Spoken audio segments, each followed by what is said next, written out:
Hey folks, ever heard of a parrot that can't fly and weighs as much as a house cat? No, it's not a joke, it's the Kakapo.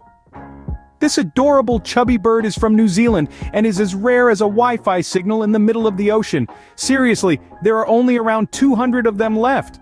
Why can't they fly? Well, they traded their frequent flyer miles for extra fluff and charm, plus, they're nocturnal. Imagine a parrot that prefers Netflix nights over tropical flights. And get this, they make a sound called booming to attract mates. It's like their version of a dating app, but way more organic. So the next time someone calls you a rare bird, just remember, you're as unique and lovable as a kakapo. Catch you on the flip, waddle. If you enjoyed the video, please like and subscribe.